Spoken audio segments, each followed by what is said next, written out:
Welcome back to all of you guys. So welcome another video of MS Biology. Finally CSIR दिसंबर 2023 का आपका result भी आ चुका है और होपफुली उम्मीद करता हूं कि आप लोगों ने अपने अपने रिजल्ट देख भी लिए होंगे और आगे जिसको प्रोसेस करना होगा, किसी को पीएचडी एक्टिवेट करानी होगी तो पीएचडी के प्रोसेस में लगा हुआ होगा और जिनका किसी भी कारण से एग्ज़ाम 2000 दिसंबर वाला एग्ज़ाम नहीं निकल पाया है, उनको हताश होने की ज़रूरत नहीं है। जून में फिर से फॉर्म आएगा, जैसा कि आपको पता है कि हर 6 महीने के बाद एग्ज़ाम होता है और इस बार के एग्ज़ाम के लिए आपको अच्छे से प्रिपरेशंस करनी चाहिए और उन चीज़ों पे फ़ोकस करना चाहिए जहाँ से आपके मार्क्स कम आए हैं और जो गलती आपने प्रीवियस वाले सेशन में एग्ज़ाम में किया था, दैट मीन्स दिसंबर 2023 वाले एग्ज़ाम में किया था। सो आज की इस वीडियो में हम लोग बात करने वाले हैं ये दिसंबर 2023 में जो आप लोगों से मिस्टेक्स हुई, उन मिस्टेक्स को रिमूव करने के लिए और जून 2024 के एग्ज़ाम्स के लिए प्रिपरेशंस करने के लिए। तो आज के इस वीडियो में हम लोग बात करने वाले हैं सीएसआईआर के पूरे स्ट्रैटेजी के बारे में, सीएसआईआर के एग्ज़ाम के पैटर्न के बारे में, कितना minimum number of exam marks की रिक्वायरमेंट होगी आपको एग्ज़ाम क्वालिफाई करने के लिए, कौन-कौन से वो रेफरेंस बुक्स होंगे, जिन रेफरेंस बुक्स को पढ़ना आपके लिए बहुत ज़रूरी है और क्या स्ट्रैटेजी रहने वाली है आपके इस पूरे रिमेनिंग 4 मंथ में, ताकि आप अच्छे तरीके से उन सारे पॉइंट्स को कवर कर पाएँ जो आपने प्रीवियस वाले एग्ज़ाम में नहीं कर सके थे।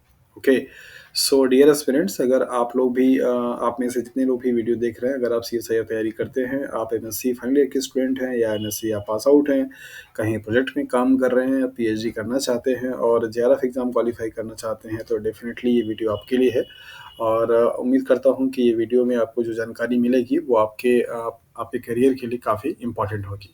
सो देखते हैं यहाँ पे कि क्या-क्या इन्फॉर्मेशन है आपके लिए। ओके, होपफुली कि अभी स्क्रीन आप लोगों को दिखाई दे रहा होगा। जैसा कि आपको यहाँ पे थंबनेल पे ही दिख रहा है कि आज की इस वीडियो में हम लोग बात करने वाले हैं पूरा क्या-क्या चीज़ को लेकर के, that is what let me change the colour of the pen highlighter.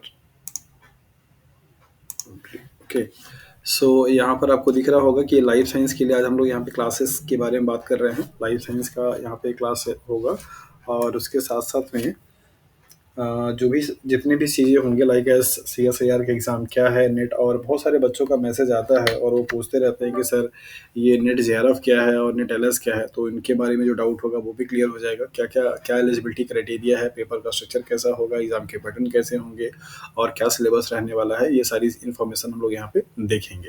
Okay, so first of all पहले हम लोग यहाँ पे देख लेते हैं कि सीएसआईआर क्या चीज़ है और क्या डिफरेंसेस है सीएसआईआर नेट और जेआरएफ में, एज वेल एज उसके लिए क्या एलिजिबिलिटी क्राइटेरिया है। सीएसआईआर बेसिकली एक एजेंसी है जो कि एग्ज़ाम कंडक्ट कराती है। कभी कभी इसका फॉर्म भी आपसे पूछा जाता है, council of scientific industrial research.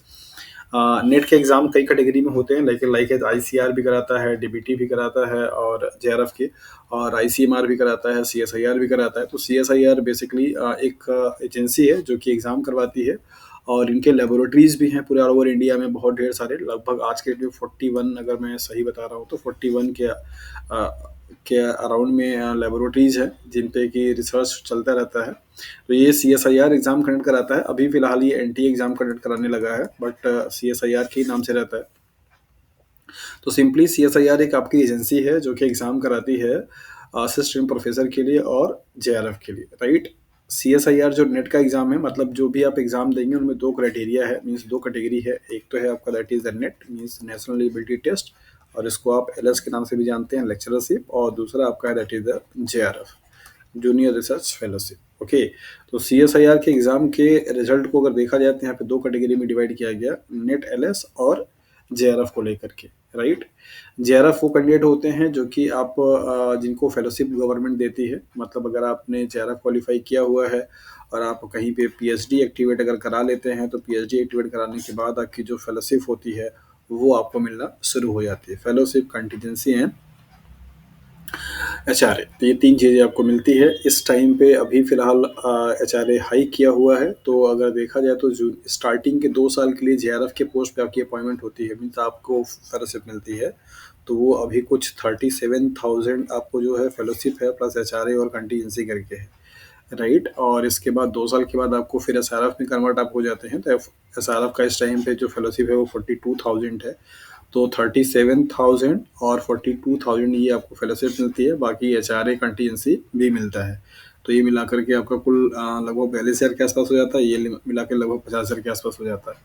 तो जो जेआरएफ क्वालिफाई कैंडिडेट होते हैं उनको ये रहता है कि जब आप पीएचडी एक्टिवेट कराएंगे, ऐसा नहीं कि आपने सीएसआईआर क्वालिफाई कर लिया, जेआरएफ क्वालिफाई कर लिया तभी आपको फेलोशिप मिलना शुरू हो जाएगा, नहीं। आपको इंडिया के किसी इंस्टीट्यूट में, चाहे वो रिसर्च सेंटर हो या फिर आपका कोई यूनिवर्सिटी हो, स्टेट इंडिया के किसी भी रिसर्च सेंटर में, या फिर आपको किसी यूनिवर्सिटी में, इधर सेंट्रल यूनिवर्सिटी हो या फिर आपका गवर्नमेंट यूनिवर्सिटी हो, मीन्स स्टेट यूनिवर्सिटी हो, इसमें आपको क्या करना पड़ता है, पीएचडी अपनी एक्टिवेट करानी पड़ती है। और पीएचडी एक्टिवेट कराने के बाद, मतलब पीएचडी में एडमिशन लेने के बाद आपको फेलोशिप अपना एक्टिवेट कराना पड़ता है। उसमें लगभग 6 महीने का टाइम लग जाता है, 4 से 6 महीने का, तब जाकर के आपको पैसा आना शुरू हो जाता है। नेट एलएस जो होता है वो आपको, एलएस का सर्टिफिकेट जो होती है वो असिस्टेंट प्रोफेसर के लिए क्या होती है, मतलब आपको देता है। आप यहाँ से आपको फेलोशिप नहीं मिलता है, मीन्स आप यहाँ से फेलोशिप ड्रॉ नहीं कर सकते हैं। सिर्फ आप असिस्टेंट प्रोफेसर के कहीं भी फॉर्म आता है तो आप उस फॉर्म को फिल करने के लिए क्या होते हैं, एलिजिबल हो जाते हैं। या फिर कहीं आप प्रोजेक्ट में ज्वाइन करने के लिए भी क्या होते हैं, एलिजिबल हो जाते हैं। जिनके पास जेआरएफ है वो लोग भी एलिजिबल होते हैं असिस्टेंट प्रोफेसर के लिए। मीन्स जेआरएफ अगर आपके पास है तो आपके पास इसका भी काम होगा, इसका भी काम होगा, लेकिन अगर आपके पास सिर्फ एलएस है तो आप जेआरएफ का फेलोशिप मतलब कि उसको आप नहीं ले सकते हैं। ओके, तो बेसिकली सीएसआईआर का जो एग्ज़ाम है वो ऐसे सब्जेक्ट में होता है, लाइक मैथमेटिक्स में, केमिस्ट्री में, फिजिक्स में, अर्थ साइंस में, ओशन साइंस में, या फिर लाइफ साइंस में। तो सब में अपना क्या है, आपका एलएस और जेआरएफ की कैटेगरी होती है, दो कैटेगरी में ये डिवाइड किया जाता है, राइट। तो होपफुली कभी आपको समझ में आ गया होगा कि एलएस क्या है और जेआरएफ क्या है। ओके, इसके बावजूद भी अगर किसी कुछ डाउट रह जाएगा तो वो कमेंट सेक्शन में पूछ सकता है। देन इसके बाद आते हैं एलिजिबिलिटी क्राइटेरिया पे। एलिजिबिलिटी क्राइटेरिया आपको बहुत अच्छे से दे रखा है, आप उसके ब्रोशर को पढ़ सकते हैं, सीएसआईआर की वेबसाइट पे दिया हुआ है। एमएससी आपके पास होना चाहिए, फिर मिनिमम 55% से। कैटेगरी में है तो आपको 5% का डिस्काउंट मिलता है। अपर एज जो लिमिट है वो जेआरएफ के लिए 28 ईयर है, 28 ईयर फॉर जनरल कैटेगरी। बाकी ओबीसी कैटेगरी वालों के लिए 31 ईयर है, और एससी वालों के लिए थोड़ा ज़्यादा है, उनके लिए कैटेगरी का बेनिफिट जो होता है 5 ईयर्स का मिलता है। एसटी वालों के लिए कोई लिमिट नहीं है। बाकी लोअर जो लिमिट है एलएस के लिए है, जेआरएफ के लिए, ये जेआरएफ के पोस्ट के लिए आपका एज लिमिट है, अपर एज लिमिट, मतलब इससे ज़्यादा आपका नहीं होना चाहिए। जबकि एलएस के लिए कोई भी एज लिमिट है ही नहीं, else is equal to no age limit, यहाँ पे कोई एज लिमिट नहीं है एलएस अप्लाई करने, मतलब आप कभी भी एलएस अप्लाई कर सकते हैं। लेकिन जबकि जेआरएफ के लिए क्या है कि अगर आपकी एज 28 ईयर से ज़्यादा है और आप जनरल कैटेगरी से बिलोंग करते हैं तो फिर आप एलिजिबल नहीं हैं, मतलब आप फॉर्म फिल नहीं कर पाएंगे। अगर आप ओबीसी कैटेगरी से बिलोंग करते हैं 31 ईयर तक के में आप अप्लाई कर सकते हैं, उसके बाद आप नहीं कर पाएंगे। तो एमएससी आपका लाइफ साइंस के किसी भी ब्रांच से होना चाहिए, microbiology, biochemistry, molecular biology, biotechnology, zoology, botany, environmental, जो भी कुछ है, जितने भी ब्रांचेज, लाइट ब्रांचेज है, उन सब में से आपका एमएससी होना चाहिए। एमएससी आप पेयरिंग में है तब भी आप डाल सकते हैं, एमएससी पास आउट है तब भी डाल सकते हैं। आपका 55% मिनिमम यहाँ पे मार्क्स जो है वो होना चाहिए। ओके, यहाँ पे नेक्स्ट देखेंगे कि हम लोग जो लाइफ साइंस का पेपर हो रहा है उस पेपर का क्या स्ट्रक्चर है। ड्यूरेशन मीन्स टाइम आपको 3 घंटे का दिया जाता है और मैक्सिमम 200 मार्क्स का पेपर आपका होता है। इस 200 मार्क्स का जिनके पास भी 50+% अगर वो स्कोर कर लेते हैं तो बेसिकली आसानी से उनका जेआरएफ क्वालिफाई हो जाता है। मतलब जैसे 54%, 55%, इस तरीके से अगर मार्क्स आपके आ जाते हैं तो आप जनरल कैटेगरी में भी जेआरएफ क्वालिफाई हो जाते हैं। और अगर आपको सिर्फ एलएस चाहिए तो फिर आपको सिर्फ 50% मार्क्स आप स्कोर कीजिए, आप आसानी से एलएस का सर्टिफिकेट ले सकते हैं सीएसआईआर का। 200 नंबर का पूरा पेपर होता है, ये 3 पार्ट में होता है, part A, part B, part C. ये जो होगा वो बेसिकली क्या होता है, कॉमन होता है सबके लिए, चाहे कोई भी सब्जेक्ट हो सबके लिए वही रहेगा। यहाँ पे 20 क्वेश्चंस दिए रहते हैं, उन 20 में से 15 आपको क्या होता है, करना होता है। और एक जो क्वेश्चंस होता है वो 2 मार्क्स के होते हैं। नेगेटिव मार्किंग @25% के हिसाब से होती है। तो इस हिसाब से ये वाला जो सेक्शन है वो 30 मार्क्स का क्या करता है, कैरी करता है, वेटेज। सिमिलरली पार्ट बी जो होता है वो आपका सब्जेक्टिव होता है। क्या होगा, ये सब्जेक्टिव होगा और सारे के सारे क्वेश्चन जो होंगे ऑब्जेक्टिव टाइप के होंगे। यहाँ पे 50 क्वेश्चंस आपको दिए जाते हैं और इन 50 में से आपको 35 क्या होता है, करना होता है। तो 35 जो क्वेश्चंस होते हैं इनका 2 से मल्टीप्लाई करने पे कितना आ जाएगा, 70 मार्क्स आ जाता है, राइट। तो पार्ट ए और पार्ट बी मिलाकर कितने होंगे, 100 मार्क्स हो गए, 50%। अकेला पार्ट सी जो होता है यहाँ पे 75 क्वेश्चंस होते हैं, करना सिर्फ आपको 25 होता है, और ये 25 क्वेश्चंस जो होते हैं वो 4 नंबर के होते हैं हर क्वेश्चंस। तो इस तरीके से 100 मार्क्स का क्या होता है, ये पूरा का पूरा आपका क्वेश्चन होता है। तो 3 पार्ट हैं आपके, part A, part B, part C. Part A जो होगा वो कॉमन होता है, यहाँ पे आपको normal general mathematics, general science, current affair, reasoning, इस टाइप के सवाल दिए जाते हैं। अगर आपने पेपर देखा हुआ होगा तो ये दोनों जो पार्ट होते हैं, पार्ट ए, पार्ट बी और पार्ट सी, ये आपका सब्जेक्टिव होता है। यहाँ वाले जो क्वेश्चंस होते हैं वो थोड़े नॉर्मल होते हैं, जैसे एमसीक्यूज बाकी जो एग्जाम में आप देखते आते हैं। ये वाले जो क्वेश्चंस होते हैं थोड़े घुमाने घुमाने वाले होते हैं, मतलब यहीं पे आपका मेन जो आपकी पढ़ाई प्रिपरेशन है वो यहीं आपकी दिखती है। यहाँ के क्वेश्चंस अगर आपने देखे होंगे तो आधे आधे पेज के क्वेश्चन के स्टेटमेंट होते हैं, फिर इसके बाद उसमें ऑप्शन दिए जाते हैं। मोर देन वन ऑप्शन यहाँ पे सही होता है, जो कि सबसे ज़्यादा खतरनाक साबित होता है, राइट। तो इस तरीके से 200 मार्क्स का डिस्ट्रीब्यूशन है, 30, 70 and 100। Part one carry 30 marks, part B carry 70 marks and part C carry 100 marks. तो इस तरीके से इनका मार्क्स क्या है, डिस्ट्रीब्यूशन है। नेगेटिव 1/4 हर जगह पे है, सारी जगह पे 1/4 आपको क्या मिलेगा, नेगेटिव मार्किंग मिलेगा। सबसे अच्छी बात CSIR में क्या है कि यहाँ पे पार्ट वाइज आपको क्वालिफाई होने की जरूरत नहीं होती, यहाँ पे क्यूमुलेटिव चाहिए रहता है। मतलब आप पूरे 200 मार्क्स में से अगर आपने 50% ज़्यादा स्कोर मार्क्स अगर कर लिया है आपने, जो भी कट ऑफ जाती है, मतलब कि आपके 200 नंबर में से अगर 110, 115, 112 नंबर अगर आपके आ रहे हैं तो आप बड़े आसानी से जो है वो क्वालिफाई हो जाते हैं CSIR के लिए। तो उतना नंबर आपका तीनों सेक्शन को मिलाकर आए, इससे CSIR को फर्क नहीं पड़ता है। तो ये थोड़ा सा इसका क्या है, एडवांटेज है कि आपका सपोज कि अगर आपका पार्ट ए सेक्शन कमजोर है तो आप इसको छोड़ दीजिए, आप यहाँ से कीजिए। पार्ट बी अगर आपने सही तैयारी नहीं किया तो पार्ट सी से आप कर लीजिए, पार्ट सी अगर आपने नहीं किया तो इन दोनों को मिला के कर लीजिए। तो इस तरीके से फ्लेक्सिबिलिटी कैंडिडेट को मिलती है कि आप आसानी से इन तीनों सेक्शंस में से जो आपका स्ट्रॉन्ग सेक्शन है उसको आप क्या कर सकते हैं, चूज कर सकते हैं। इम्पॉर्टेंट बात यहाँ पे ये हो जाती है कि जब भी कैंडिडेट को जब एग्ज़ाम में बैठ रहा है तो उसको इस बात का ध्यान देना होता है कि वो कौन से सेक्शन से पहले स्टार्ट करे। सो पार्ट सी सबसे ज़्यादा टाइम टेकन होता है और सबसे ज़्यादा क्या होता है, लेंदी होता है।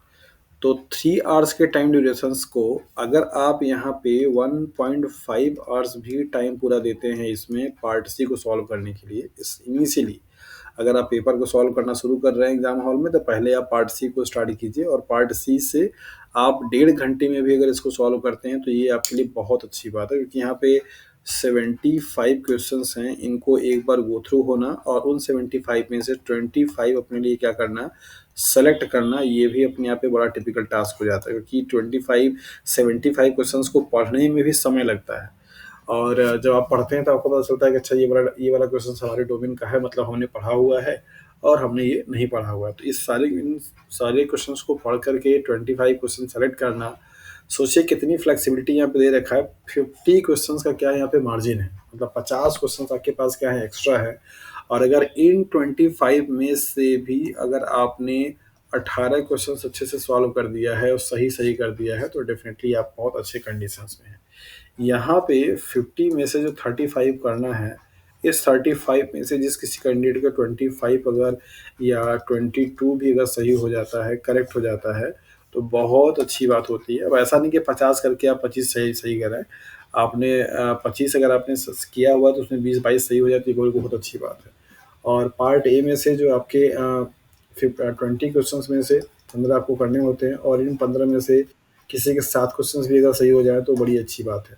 तो देखें यहाँ पे 7 इंटू 2 इज इक्वल टू 14, और यहाँ पे अगर मैंने मान लिया 25, तो 25 इंटू 2 इज इक्वल टू 50, और यहाँ पे अगर मैंने 18 ही माना हुआ है तो 18 into 4 is equal to 72। Number आप देखिए कितना ज़्यादा जा रहा है आपका, यहाँ पे 14 है, 50 है, 70, 7, 5, 12, मतलब लगभग आपका 135 के आसपास चला जा रहा है। तो ये नंबर बहुत अच्छा है, और आप इसमें बहुत अच्छे तरीके से रैंक क्वालिफाई कर सकते हैं, आपका रैंक आएगा।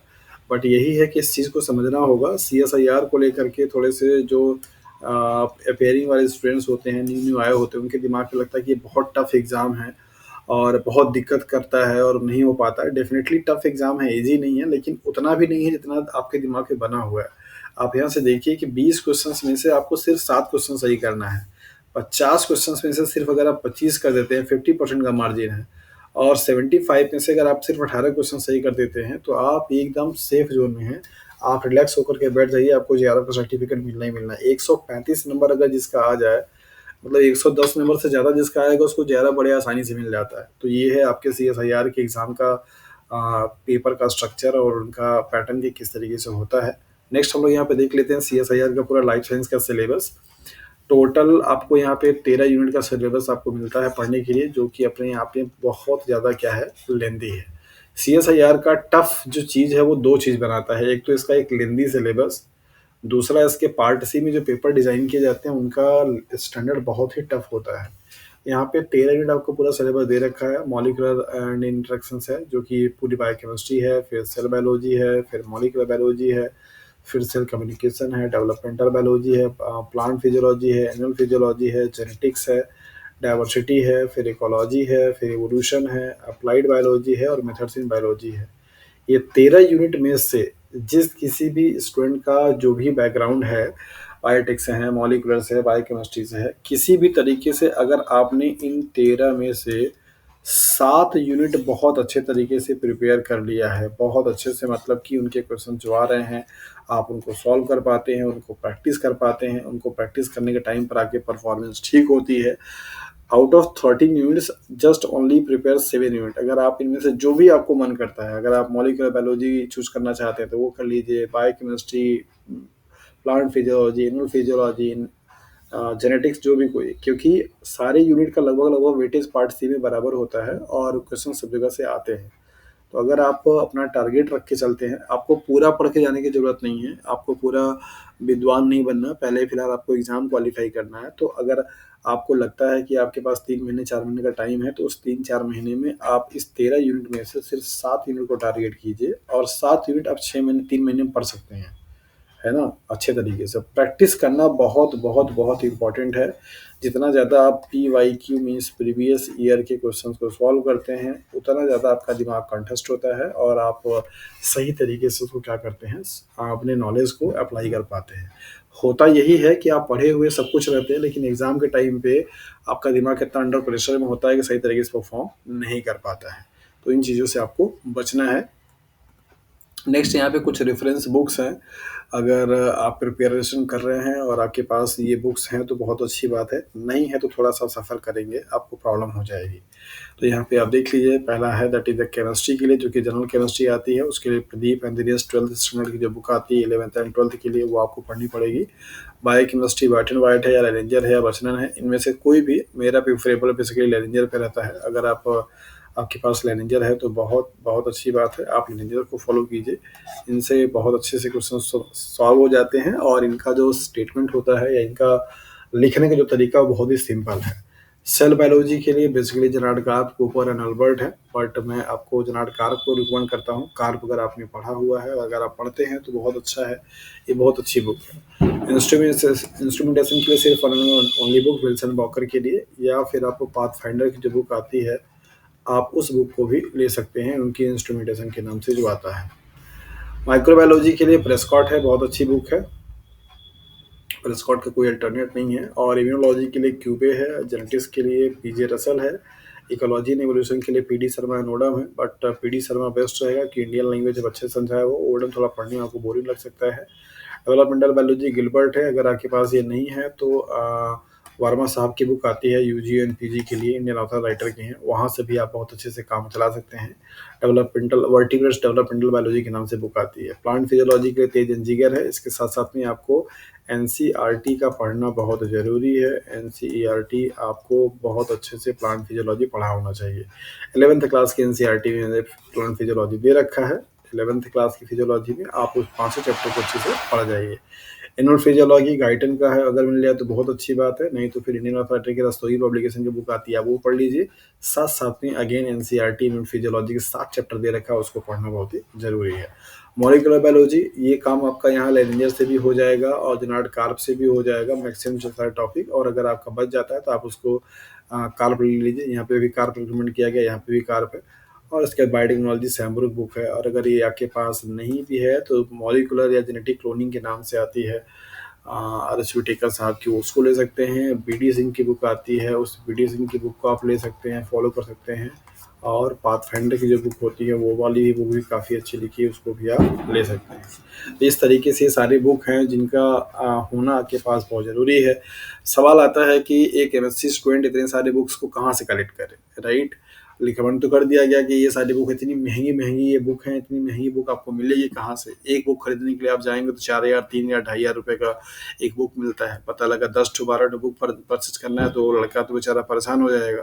तो उसके लिए तरीका यही है कि आप किसी यूनिवर्सिटी, कॉलेज में पढ़ते हैं तो अपनी लाइब्रेरी से उसको निकलवा करके उसका फ़ोटोस्टेट करा लीजिए, और नहीं तो सॉफ्ट कॉपी अवेलेबल हो जाता है, और अगर आप हमसे जुड़ते हैं तो सॉफ्ट कॉपी हम आपको दे देते हैं।